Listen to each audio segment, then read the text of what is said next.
매일 성경 묵상을 돕는 해설 가이드입니다. 안녕하세요. 묵상 코치입니다. 함께 읽고 나눈 말씀은 시편 30편 1절에서 12절까지 말씀입니다.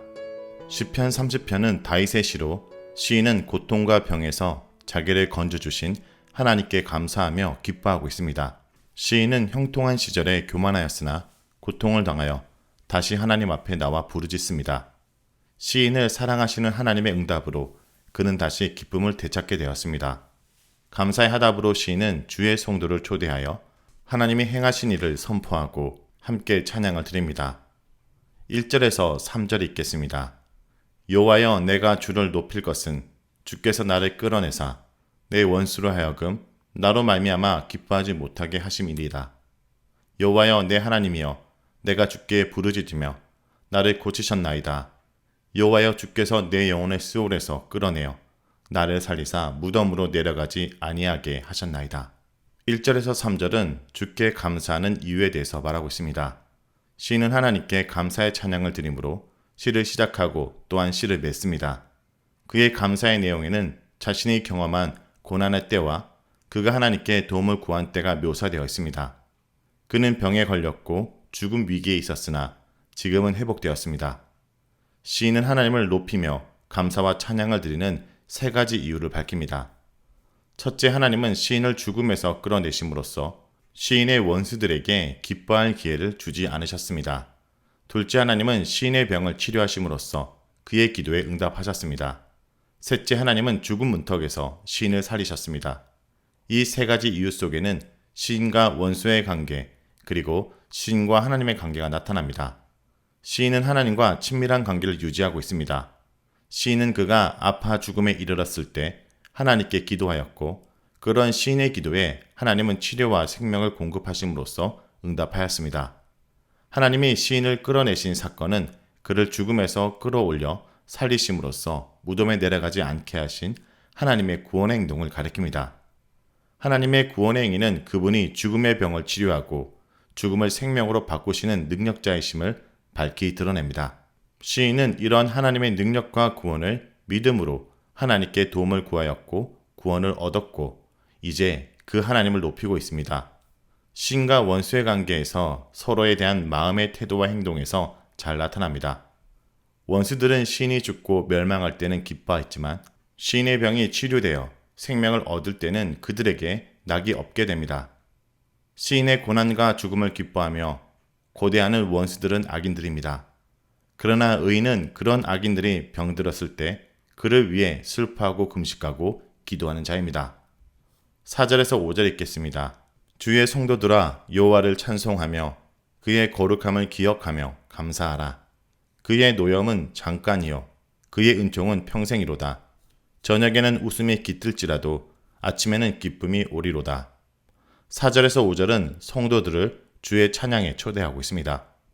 시인은 본인만 하나님께 감사 찬양을 드리는 것으로 끝내지 않고 함께 공동체를 기억하고 그들을 찬양에 초대합니다.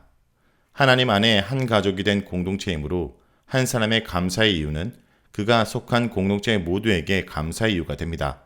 시인은 자신의 공동체에게 하나님을 찬송하고 그분의 거룩함을 기억하기 위해 감사하라고 청합니다. 하나님의 거룩함은 시인을 구원한 사건을 표현하는 단어로 쓰였습니다. 거룩함은 죄가 없고 공의로우며 은혜로운 성품을 포함하는 단어입니다. 시인의 기도에 응답하시며 시인을 병과 고통에서 구원하시며 원수에게 웃음거리가 되지 않게 하신 하나님의 모든 행위에 나타난 것이 하나님의 공의와 은혜이기 때문입니다. 입을 열어 하나님을 찬양하고 그의 하신 일을 되새기며 감사하는 것은 하나님이 우리에게 행하신 구체적이고 적극적인 행동에 대해 우리가 마땅히 하답해야 되는 반응입니다.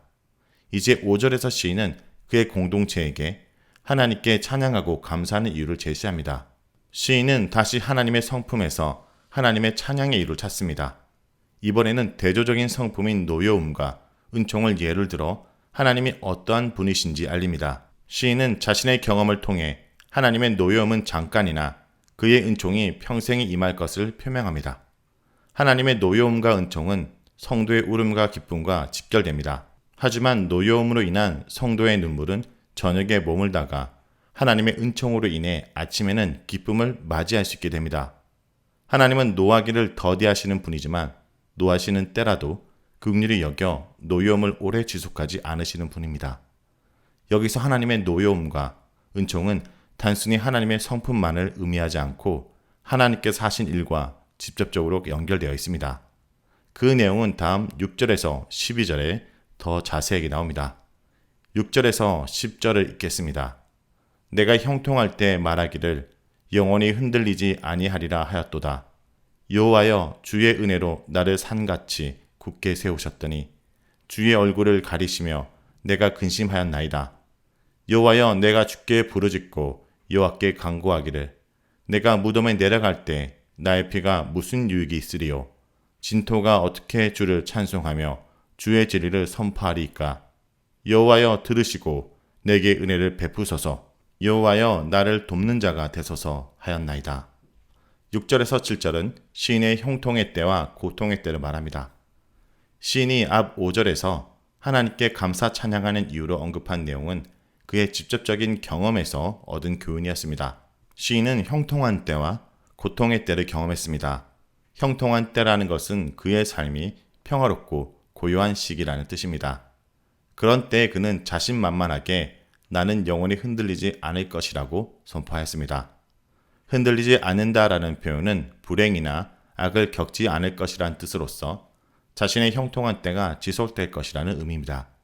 흔들리지 않는다라는 말은 시편 46편 5절에서 하나님이 함께 거하심으로 예루살렘 성이 흔들리지 않을 것이다 와 같은 하나님을 신뢰하는 믿음의 고백 또는 하나님 덕분에 의인이 흔들리지 않음을 확증하는 표현으로 쓰일 수 있습니다.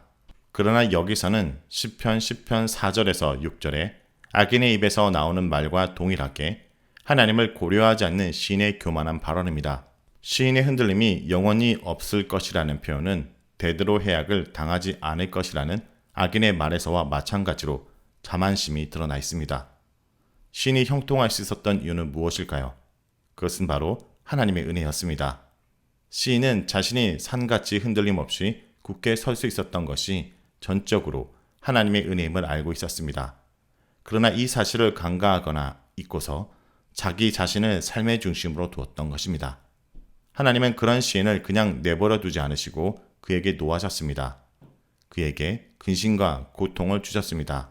삶이 안락하고 편했을 때 시인은 과거부터 현재에 이르기까지 자신에게 베푸신 하나님의 은혜는 잊은 듯 자기 자신과 형통한 현재를 보았고 앞으로 형통한 미래를 자신했습니다. 그러나 이제 근심과 고통으로 삶이 흔들리자 시인은 자기의 삶을 돌아보게 되었고 다시 하나님을 기억하게 되었습니다. 그제야 자신이 형통했던 것이 하나님의 은혜였으며 현재의 고통 또한 하나님께로부터 왔음을 깨닫게 되었습니다. 시인에게 고통은 마치 하나님이 시인으로부터 그분의 얼굴을 가린 것과 같지만 실제로 하나님의 능동적인 간섭하심이었던 것입니다. 이것이 바로 그가 깨달은 평생의 은총인 것입니다. 8절에서 10절은 시인의 간구입니다. 교만과 죄로 인해 고통과 죽음에 다다른 시인은 하나님께 용서와 회복을 간구합니다. 시인은 제가 살아야 하나님을 찬송하고 하나님께서 하신 일을 선포할 수 있지 않겠습니까? 만약 죽는다면 어떻게 이런 일을 할 수 있겠습니까? 라고 외치며 용서와 생명의 회복을 간청합니다.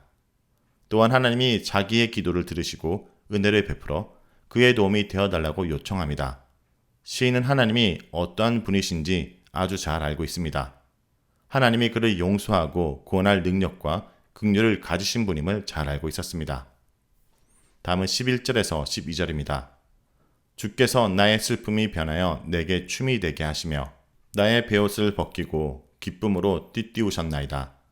이는 잠잠하지 아니하고 내 영광으로 주를 찬송하게 하심이니 여호와 나의 하나님이여 내가 주께 영원히 감사하리이다. 11절에서 12절은 주의 응답과 시인의 화답입니다. 시인의 간절한 기도에 하나님이 응답하셨으므로 시인은 감사와 찬양으로 화답합니다. 슬픔을 기쁨으로 바꾸시고 베옷을 춤으로 바꾸신 분이 하나님이시기 때문입니다. 하나님은 시인의 죄와 고통으로 통곡하는 눈물을 바꾸어 그가 기쁨을 참지 못하고 춤을 추게 하셨습니다. 그가 참회하며 고통 속에 입었던 베옷을 벗기고 기쁨으로 입히셨습니다. 하나님의 적극적인 간섭과 응답을 경험한 시인은 잠잠히 있을 수가 없었습니다. 적극적으로 주께 노래하며 영원히 주께 감사합니다. 주께 영원히 감사드리겠다는 시인의 고백에는 앞으로도 하나님이 그에게 감사의 기회를 주실 것을 바라는 마음이 담겨 있습니다. 자, 여기까지가 시편 30편 1절에서 12절까지 말씀입니다. 오늘 말씀을 통해 우리는 무엇을 묵상하고 적용해야 할까요? 첫째, 하나님은 우리를 고치고 구원하십니다. 시인은 높으신 하나님과 깊은 수렁에 빠졌던 자신을 대조합니다. 시인은 죽음을 방불케 하는 고통 속에서 주님의 은총으로 살아났습니다. 사람은 할 수 없지만 주님은 고치시고 살리십니다. 하마터면 장례를 치를 뻔했는데 잔치집처럼 기쁨으로 춤추게 하셨습니다. 현재 질병과 고통당하는 우리 가족과 성도들을 주님의 은총으로 구하여 주시기를 간절히 기도하는 하루가 되길 원합니다. 둘째, 사람은 하나님의 은혜로 살아가는 존재입니다. 태어나면서 죽을 때까지 누군가가 베푸는 은혜 때문에 살아갑니다. 시인은 그 모든 것을 하나님의 은혜로 받아들이고 있습니다. 만일 그분의 은혜가 없었다면, 그분이 얼굴을 가리시고 외면하셨다면 살아있다는 것은 상상도 할 수 없는 일입니다. 누구보다 이 사실을 잘 알고 있던 시인은 이렇게 기도합니다. 여호와여 들으시고 내게 은혜를 베푸소서. 은혜는 절박한 처지에 있는 사람에게 더욱 크게 다가옵니다. 너무 힘들어 기도조차 할 기력이 없을 때, 그저 주님만을 되뇌이고 있을 때, 그때도 주님은 응답하십니다. 성도 여러분, 오늘 하루도 우리가 다 말하지 않아도, 다 표현하지 못해도 여전히 우리를 아시고 우리를 일으키시는 그 주님 때문에 슬픔을 떨치고 일어나 하나님을 찬양하는 하루가 되길 간절히 기도드립니다.